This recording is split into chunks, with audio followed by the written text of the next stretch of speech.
Request lagu favoritmu di fitur live chat Audio Plus aplikasi RCTI Plus.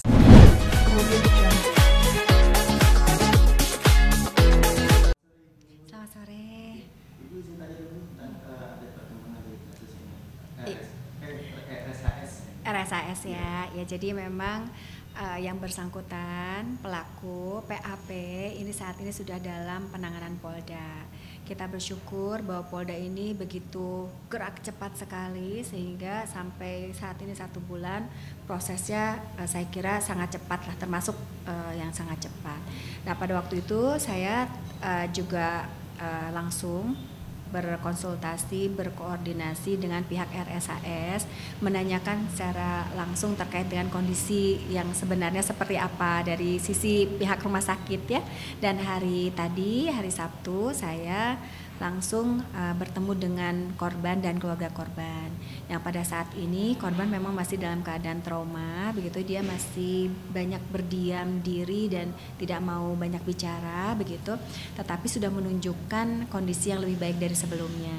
Jadi dalam pengakuannya keluarga korban bahwa kasus ini memang mereka inginkan adanya kejelasan secara hukum dan hukuman yang setimpal, yang seberat-beratnya yang bisa dilakukan bagi pelaku yang karena ternyata saat ini tidak hanya korban FH saja ya terjadi pada korban FH, tapi juga pada 2 yang lainnya. Ini yang kita tahu bahwa ini muncul belakangan begitu. Tapi pada intinya kami mendorong agar supaya mereka-mereka yang mungkin juga menjadi korban daripada PAP ini bisa segera melapor gitu. Kalau tidak salah dari pihak Polda juga sudah menginformasikan terkait dengan hotline yang bisa diakses oleh mereka-mereka yang mungkin menjadi korban. Tetapi pada intinya kembali bahwa pihak keluarga sama sekali tidak menginginkan adanya jalur damai. Jadi mereka ingin agar supaya ini diproses secara utuh begitu ya, sesuai dengan apa yang bisa dilakukan. Nah, sementara ini kan kita ini harus ada regulasi yang menaunginya. Kita ini sebetulnya punya undang-undang TPKS namanya. Jadi ini memang tindak kekerasan seksual juga di dalamnya yang memang sangat cocok sekali untuk mendampingi korban-korban seperti ini ya. Nah, jadi di dalam undang-undang TPKS itu tidak dinyatakan bahwa ada hal yang bisa dilakukan dalam jalan damai lah seperti itu. Jadi tidak dimungkinkan. Nah, oleh karenanya memang kita dorong agar supaya siapa yang melakukan itu harus mendapatkan hukuman yang setimpal tentu saja. Nah, jadi kita juga tahu bahwa ini ada undang-undang yang undang-undang 12 tahun 2022 tentang tindak pidana kekerasan seksual, bagaimana setiap orang yang menyalahgunakan kedudukan, wewenang, kepercayaan atau yang menimbulkan tipu muslihat atau hubungan keadaan memanfaatkan kerentanan begitu ya. Nah, pada intinya melakukan persetubuhan, perbuatan cabul dan lain dipidana dengan pidana penjara paling lama 12 bulan atau denda 300 juta rupiah. Tapi ini juga bisa ada penambahan dari undang-undang lainnya yang mudah-mudahan ini bisa menambah juga terkait dengan jumlah pidana yang akan diberikan begitu ya. Nah, jadi ini kan memang kita lihat bahwa ini situasinya adalah ada relasi kuasa. Jadi relasi kuasa ini biasanya terjadi dari majikan begitu ya kepada bawahannya. Kemudian apa yang terjadi saat ini, misalkan mereka-mereka yang dianggap sebagai gurunya gitu, dosennya, apalagi guru besar kepada mahasiswanya. Ada lagi yang terjadi dari polisi kepada anak-anak di bawah usia umur yang masih muda-muda ini. Terus kemudian juga banyak dari kiai ya kepada santri dan lain-lain. Jadi memang situasi ini menunjukkan bahwa pelindungan bagi perempuan dan anak ini perlu dikuatkan kembali. Nah, oleh karena saya sebagai anggota Komisi 8 mendorong agar supaya adanya penguatan-penguatan termasuk juga sosialisasi edukasi kepada masyarakat. Karena undang-undangnya dalam arti regulasinya ini sudah ada gitu. Namun ternyata belum banyak diketahui oleh masyarakat termasuk bagi para penegak hukum juga begitu. Nah, oleh karena ini memang penting sekali bagi kami untuk melakukan sosialisasi edukasi terkait dengan ini. Nah, selanjutnya yang kami lakukan ke depan adalah selain kami memberikan pendampingan bagi korban khususnya FH karena beliau meminta langsung kepada kami untuk didampingi terkait dengan kasus ini. Kami juga akan melakukan koordinasi lintas komisi, karena kejadian ini tidak saja terjadi pada menjadi korban saja yang menjadi perhatian ya, tentu saja kepada penyelenggara juga. Penyelenggara itu ini kan tentu ada di situ, karena ada institusi pendidikan maka Komisi 10 akan terlibat di situ.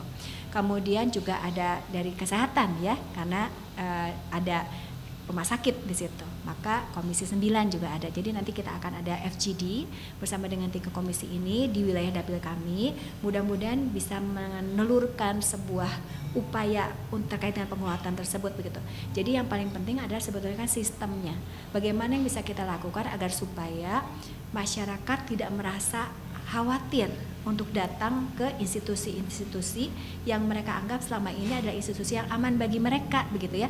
Kalau seandainya aduh ke sekolah jadi takut nih gitu ya, atau mau ke dokter jadi takut nih gitu.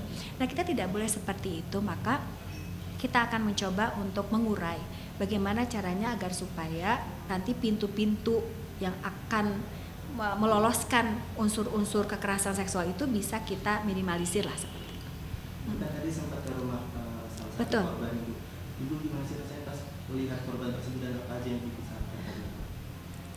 Sebagai seorang ibu tentu saya nggak tahu harus bilang apa ya, tapi itu rasanya kok ikut merasa sakit hati gitu ya, karena ini anak gadis yang dijaga oleh ibunya sedemikian rupa begitu ya.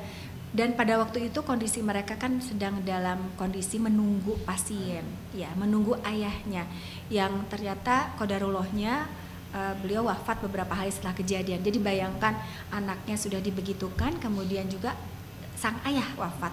Nah, jadi ini kan double ya, rasa sakit hati mereka itu tentu akan bertambah. Nah, oleh karenanya memang suasana rumah pada saat itu juga masih dalam keadaan duka begitu ya. Jadi saya sebetulnya sangat mendorong sekali agar supaya kasus ini bisa diselesaikan dengan cepat, sebaik-baiknya begitu ya. Dan mudah-mudahan yang paling penting adalah korban ini bisa kembali melakukan aktivitas sehari-harinya seperti biasa. Dia juga bisa kembali berinteraksi dengan teman-temannya tanpa rasa takut begitu ya. Karena saat ini kan sudah mulai terekspos. Kami ini mencoba untuk menutupi semuanya, tapi ternyata ada beberapa situasi yang kemudian mungkin tidak sengaja gitu mengekspos apakah namanya ataukah mungkin juga nomor teleponnya dan sebagainya, sehingga itu sebetulnya mengganggu sekali. Jadi sekarang yang bersangkutan ini banyak menerima pesan gitu ya melalui mobile phone-nya begitu, yang tentu ini mengganggu yang bersangkutan. Korban yang lain apakah mendapat Nah, sampai saat ini tidak ada, sehingga memang saya akan fokus kepada yang secara langsung meminta bantuan kepada saya. Tapi bukan berarti saya akan melepaskan begitu saja ya.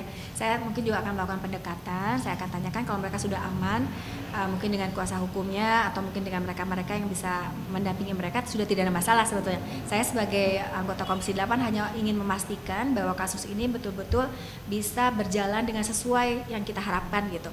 Bahwa pelakunya akan mendapatkan hukuman yang setimpal, kemudian korban bisa kembali mengisi hidupnya dengan sesuatu yang lebih bermanfaat lagi, dengan aktivitas-aktivitas yang normal seperti sedia kala. Begitu. Ibu kan tadi sempat bilang kalau korban keluarga tidak mau damai dengan. Betul. Kalau sudah minta damai sebelumnya gitu. Betul, sudah, bahkan sudah ditandatangani begitu. Tapi menurut kakak korban gitu ya, mereka itu diminta untuk menandatangani sesuatu yang mereka sendiri belum baca secara utuh begitu. Sehingga karena waktu itu mereka menganggap bahwa itu adalah kuasa hukum mereka, jadi dia menandatangani.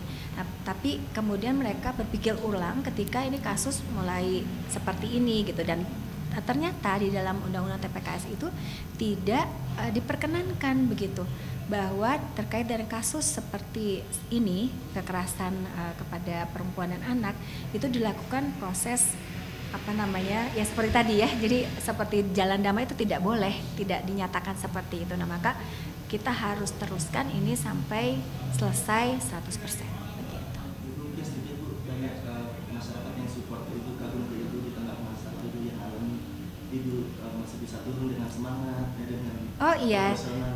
iya kita kan fokus saja, kita fokus kepada apa yang harus kita lakukan ya. Jadi kita kan punya banyak sekali permasalahan, baik pribadi maupun bukan pribadi, tetapi pada intinya bahwa semua permasalahan itu harus diurai. Nah, sekarang saat ini kita akan fokus bagaimana kita menyelamatkan anak manusia gitu ya, beberapa anak manusia yang saat ini sedang mengalami situasi yang mungkin tidak mudah bagi mereka. Ya. Semalam Instagram PRK sempat kena hack, kenapa bisa? Oh, saya kurang tahu itu. Iya, cukup ya.